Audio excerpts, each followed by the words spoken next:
इसलिए चाइना देखिएगा तो डोनाल्ड ट्रंप जानबूझ के 245% टैरिफ लगाए ये लोग चाइना से न खरीदे, लेकिन चाइना ने उसका पहले RCEP एक्ट साइन कर चुका है और प्रोडक्शन में आ गया। और चाइना में वेल डिसिप्लिन लोग हैं। चाइना में इतनी प्रोडक्शन क्यों होते हैं, साउथ कोरिया और जापान में क्यों होते हैं? इन लोग का सीधा है, पैसा आपको जानकारी है या नहीं है, उनका जो रेट है उतना ही लेंगे। इंडिया में देखना भाग जाएगा, इसको कुछ पता नहीं है ना, 15,000 के चीज को 30,000 बोलेगा, क्या 30,000 में देते हैं, आपके लिए 25,000 लगा देते हैं। अगर आपने वहाँ शिपमेंट बुक कर दिया कि हमें ये सामान इंडिया पहुँचा देना, और वहाँ उसका एक सर्विस टीम बैठी है, शिप कहाँ पहुँचा, सिंगापुर से दूसरे जहाज में आया, कोलकाता पर उतरा कि नहीं, पटना आया कि नहीं, ट्रक में कब लोड हो गया, सब मैसेज करते जाएगा कि आपका पटना पहुँच गया, अब यहाँ पहुँचेगा, ये हो गया, आज आपके यहाँ डिलीवरी में पहुँच जाएगा।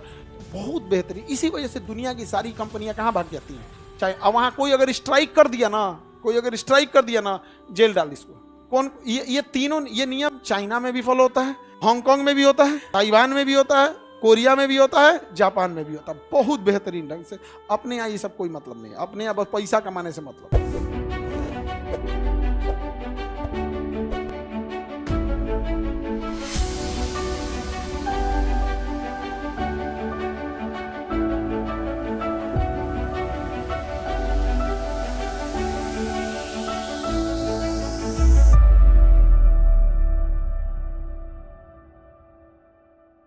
तो यहां पर क्या है, चाइना में जनसंख्या ज्यादा है।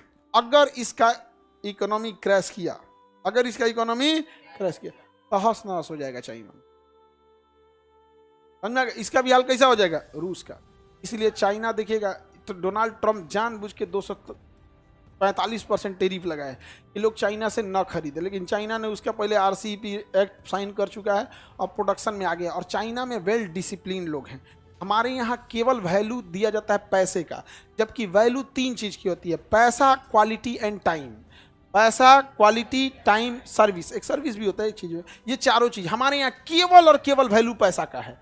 कितना पैसा का चीज है यहाँ पर, मजदूर काम कर रहा है पैसे के लिए, मिस्त्री काम करने आया पैसे के लिए। अरे भाई पैसा तुम्हें चाहिए, जो काम करा रहा है उसे क्वालिटी चाहिए, ऑन द टाइम चाहिए, कभी बिगड़ गया तो तुम्हें कॉल करे तो आके सर्विस दो। ये सबसे इंडिया में कोई मतलब नहीं है।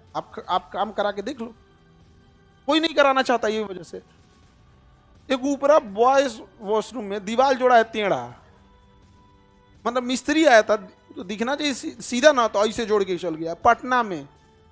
अब बताओ उसको क्या बोलेगा आदमी? अगर आप ज्यादा बोल देंगे तो 10 गो आदमी बोलेगा कि आप बोल रहे हैं उसको, मतलब हम चौपट करा ले। क्या बोलिएगा उसको? भारत के आदमी सबसे खलिया होता है ना, किसी गलती पे अगर आपने पब्लिकली बोल दिया ना, तो ऐसा नहीं करना चाहिए था। दीवाले ना टेढ़ा जोड़ दिया, गिर नहीं ना गया है दीवार, गिरिए जाता तो क्या हो जाता, टेढ़ा था, 2 आदमी का कपार फूट जाता। लेकिन बोलना नहीं चाहिए। हमारे यहाँ सही हारने वाला सबसे ज्यादा, जेकर अपन घर ठीक नहीं, ताजमहल में कमी निकालता है।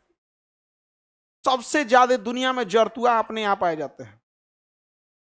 अपने यहाँ तो खाली, अपने यहाँ तो ये ग्रेड का जरतुआ, हर चीज का एक होता है एक्सपोर्ट क्वालिटी, सबसे ज्यादा अपने यहाँ। बाप हो बाप एकदम। तो चाइना में इतनी प्रोडक्शंस क्यों होते हैं, साउथ कोरिया और जापान में क्यों होते हैं? इन लोग का सीधा है, पैसा आपको जानकारी है या नहीं है, उनका जो रेट है उतना ही लेंगे। इंडिया में देखना भाग जाएगा, इसको कुछ पता नहीं है ना, तो 15,000 के चीज को 30,000 बोलेगा, क्या 30,000 में देते हैं, आपके लिए 25,000 लगा देते हैं। नहीं समझ में आ गया? मतलब अभी यूट्यूब पे हम लोग नहीं थे, तो बस विद्यार्थी जानते थे। आज से 5-7 साल पहले हम लोग नहीं थे। अब तो नॉर्मल आदमी भी जान जाता है, परेशान हो जाता है। एक जगह खरीदने का तो कह रहा है कि भाई 12,000 का है, आपको 10,000 में लगा देंगे। हम कहें कि हम स्पेशल क्या देख लिए आप हमारे में? ये टैक्टिस होता है उन लोग का। कसम बता रहे हैं, 1 रुपया नहीं बच रहा है। दुकान पे बैठे हैं, शाम का टाइम है। अरे भाई साहब, झूठ बोलने वाले के लिए कोई टाइमिंग मायने नहीं रखता है। यहाँ पे दुकान बोलता है कि हम मिसाइल पे बैठे हैं, कि कौन सी बैठे हैं, गद्दी पे। हाँ गद्दी, अब मिसाइल बोल दी, मिसाइल बने, गद्दी पे बैठे, ऐसे नहीं, खरीद दाम पे दे रहे हैं आपको। अगर आपको जानकारी नहीं है तो पक्का ठग देगा। जानकारी है तो आपको बच जाएंगे, लेकिन जानकारी नहीं है तो ठग देगा। जापान ओपान में ऐसा नहीं, आपको जानकारी है या नहीं है। आपको हम बताते हैं, आपको दिल्ली जाके शॉपिंग करने से ज्यादा आसान है चाइना जाके शॉपिंग करना, जबकि वहाँ भाषा, भोजन, सब चीज अलग है, दिल्ली से ज्यादा आसान है वहां पर, कोई टेंशन नहीं है वहां पे। अगर आपने वहां शिपमेंट बुक कर दिया कि हमें ये सामान इंडिया पहुंचा देना, और वहां उसका एक सर्विस टीम बैठी है, शिप कहाँ पहुंचा, सिंगापुर से दूसरे जहाज में आया, कोलकाता पर उतरा कि नहीं, पटना आया कि नहीं, ट्रक में कब लोड हो गया, सब मैसेज करते जाएगा कि आपका पटना पहुंच गया, अब यहाँ पहुंचेगा, ये हो गया, आज आपके यहाँ डिलीवरी में पहुंच जाएगा। तो बहुत बेहतरीन। इसी वजह से दुनिया की सारी कंपनियां कहाँ भाग जाती हैं, चाहे अब वहां कोई अगर स्ट्राइक कर दिया ना, कोई अगर स्ट्राइक कर दिया ना, जेल डाल इसको, जेल डाले यहाँ से तुरंत। यहाँ हमारे यहाँ पे सबसे चीप लेबर मिलते हैं बिहार में। यही देखते हुए 1970 के दशक में बहुत सारी कंपनियां यहाँ आ गई फैक्ट्री डालने के लिए। दिक्कत क्या हुआ, लेबर सब यूनियन बना लिया, सब लेबर क्या बनाए, यूनियन। उसमें से एगो नेता कहेगा, एगो में से कोई निकलेगा खचरा एकदम, बारात में भी देखना एगो आएगा, इसे कोई भाई खाना है, भाई खाना से काम हो पाएगा हम लोग से, फेंक दे रहे, चल हड़ताल, नाक में दम करके रखते। भाई कंपनी का भी प्रॉफिट लॉस होता है, उसके भी उतार चढ़ाव होते हैं। हमारे भी घर में 7 दिन एक जैसे खाना नहीं बनता है, अपने घर में भी कभी खिचड़ी बनता है, नहीं बनता है। लेकिन अगर मजाल आप किसी कंपनी में बना दीजिए, देखिए क्या बवाल ना हो जाए आपको तुरंत तुरंत। यहाँ पे चाइना में ऐसा नहीं, खाना है खाओ, नहीं तो तुरंत यहाँ से। और वहां पे अगर कोई कंपनी गई, सपोज कीजिए इंडिया से टाटा गया, टाटा को लगा कि ये मिस्त्री ठीक नहीं है, वो कहेगा कि ये ठीक नहीं, इसको हटाने से पहले एगो रिप्लेसमेंट आके रहेगा, सर इसके जगह ये काम करेगा, अब चल तुम पेपर वर्क कर, ये नहीं कि तुम हट जाओ तुम्हारा खाली, ना ना ना ना, तुरंत देगा यहाँ पे, तुरंत तुरंत यहाँ पे। और उसका सर्विस बुक से काट देगा, उसका सजा हो जाए, उसका एक अलग डिपार्टमेंट है, टूर थार करेगा, हॉल नंबर 6 में ले जाएगा।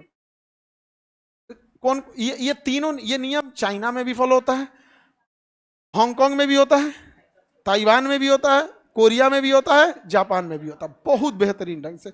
अपने यहाँ ये सब कोई मतलब नहीं है, अपने यहाँ बस पैसा कमाने से मतलब।